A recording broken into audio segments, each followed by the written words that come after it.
com as Sagradas Escrituras. Você tem Bíblia em casa?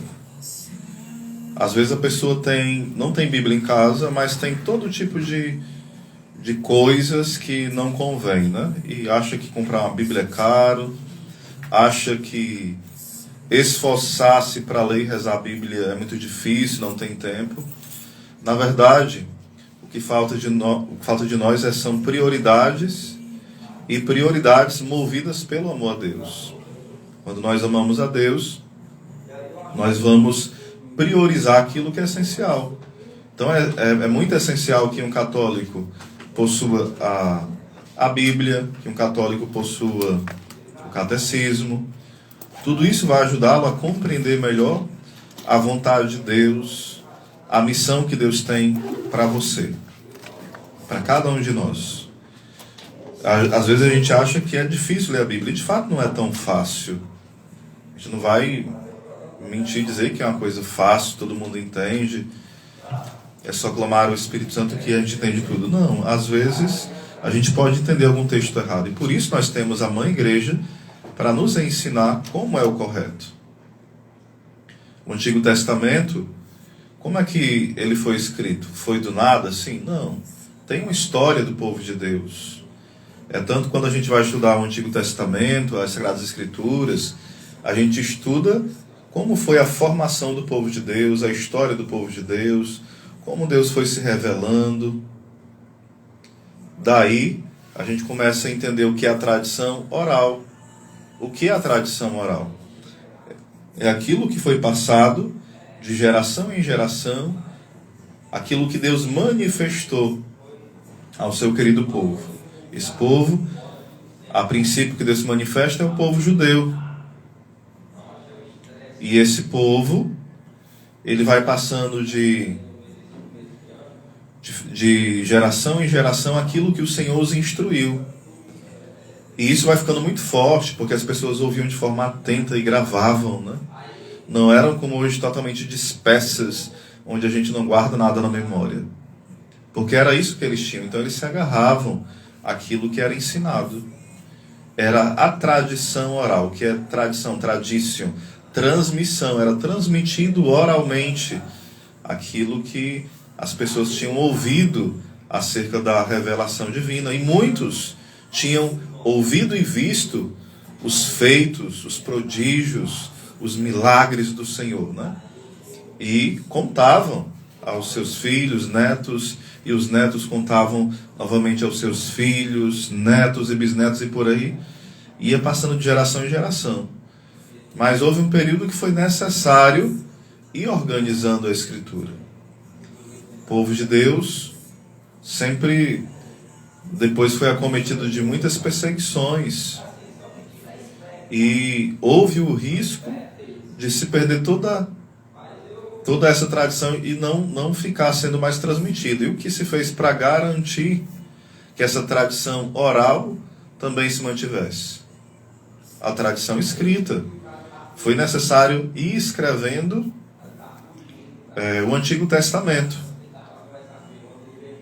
E não necessariamente os livros estão na ordem que estão na Bíblia, foram escritos exatamente nessa ordem.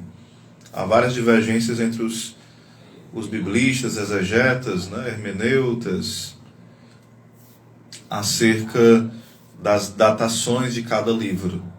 Mas o importante é que nós temos no Antigo Testamento essa seta que aponta para o Novo.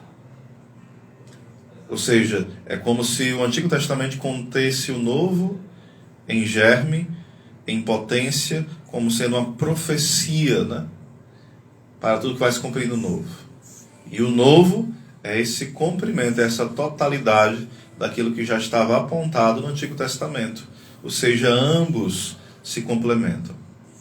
Uma pessoa que diz que o Antigo Testamento é ruim e o Novo é bom, está cometendo uma heresia. E todo o Antigo Testamento, toda a Escritura, deve ser entendida à luz de Cristo. Por exemplo, quando os discípulos de Emaús estavam desanimados, estavam tristonhos, Jesus os acompanha e pergunta o que eles estão conversando. E ele pergunta: tu és o único forasteiro, né, que não sabe o que aconteceu a Jesus o Nazareno. E começam a conversar e Jesus começa a explicar para eles a Escritura. E ali não havia Novo Testamento ainda, óbvio. E Jesus começa a explicar as passagens do livro de Moisés, começa a explicar os Salmos, começa a explicar os livros proféticos e as passagens que falavam a respeito da Páscoa de Cristo. Ou seja, eu sempre digo, né? É o próprio Jesus que inaugura a leitura cristológica das Escrituras. Se nós não tivermos a leitura cristológica do Antigo Testamento, a gente vai ficar todo perdido. Porque quando nós olhamos, por exemplo, a árvore da vida, ela aponta para Jesus, que é a verdadeira árvore da vida. Poderia também ser um símbolo da Santíssima Virgem, que dá o fruto, o bendito fruto que é Jesus. Pode ser também a árvore da vida, o símbolo ali da cruz, né? O madeiro, a árvore, ali o madeiro, o símbolo da cruz. E a árvore que está unida ao fruto, o fruto é Jesus, o bendito fruto. Ou seja, vários entendimentos espirituais que nos ajudam a alimentar a fé. Quando olhamos para a Arca de Noé, vemos ali um símbolo, uma tipologia da igreja, que quem entra nela, entra ali para salvar-se do dilúvio do pecado, do dilúvio das insídias do maligno. Ou seja, tudo isso a gente pode olhar nas Escrituras do Antigo Testamento e ver.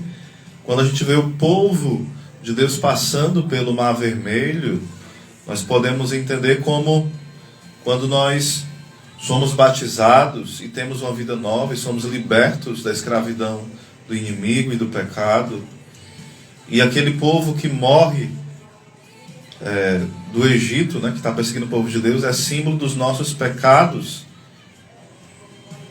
Se houver algum pecado pessoal, pessoas batizadas já adultas, né, os pecados pessoais que são apagados. Se for criança, ainda sem nenhum pecado pessoal, o pecado original que é apagado, então simbolizado pelo povo ali que morre quando o Mar Vermelho se fecha, né? Símbolo ali do nosso batismo, que nos liberta para uma vida nova e destrói todo o pecado.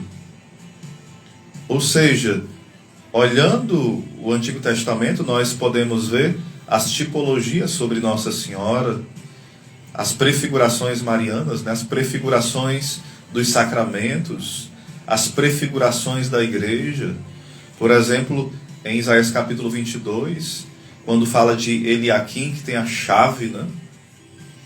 Vai se cumprir lá, esse Eliaquim é a prefiguração de São Pedro, que vai ter as chaves que o Cristo dá, a chave de Davi. Em Apocalipse 3:7 fala que ele tem a chave e aquilo que ele abre ninguém pode fechar, aquilo que ele fecha ninguém pode abrir. Ou seja, nós vemos toda uma sintonia, uma harmonia das Sagradas Escrituras. As Sagradas Escrituras, elas não estão confusas, ela é harmônica, ela vai se complementando. Então é preciso nós entendermos que, de fato, as Sagradas Escrituras, ela é esse tesouro, é esse bem que nos alimenta, que nos sustenta, que nos anima, que nos instrui. E uma vez que nós nos alimentamos deste alimento sólido, substancial, nós também devemos dar esse alimento para os outros. Por isso devemos aprender com a igreja, nos tornar de fato discípulos verdadeiros, ouvir o que a igreja nos ensina. Isso, de fato, é o necessário. E assim nós vamos entender bem o Antigo Testamento. Sem isso, a gente vai entender tudo de cabeça para baixo. Salve Maria. Um abraço aí para os irmãos do grupo Católico e Pronto, também para o grupo Apologética Católica e Doutrina Católica.